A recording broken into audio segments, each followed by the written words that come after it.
শর্ত আপনি বলেন যে আল্লাহ আমার চেয়ে বড় পাপী নাই, আকাশের নিচে জমিনের উপরে আমি সবচেয়ে বড় পাপী, এমন কোন পাপ নাই যেটা আমি করি নাই, ঠিক কিনা? এক নম্বরে পাপের ঘোষণা দেন। দুই নম্বরে আন-নাদাম, নাদাম মানে repentance, you have to be repentant for what you have done. আপনাকে অনুতপ্ত হতে হবে, চোখের পানি ছাড়তে হবে।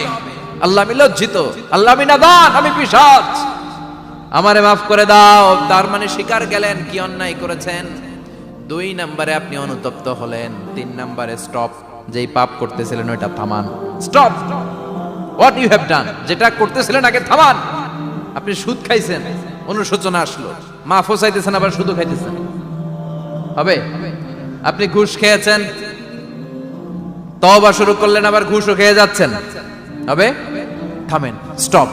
তিনটা গেল। চার number, to hate what you have done, ঘৃণা করতে হবে। যে পাপটা করেছেন মন থেকে, ওই পাপটাকে ঘৃণা করতে হবে। পাঁচ নাম্বার শর্ত হচ্ছে to determine that you never repeat this sin again in your life. আল্লাহর ওয়াদা দেন, কমিটমেন্ট দেন যে আল্লাহ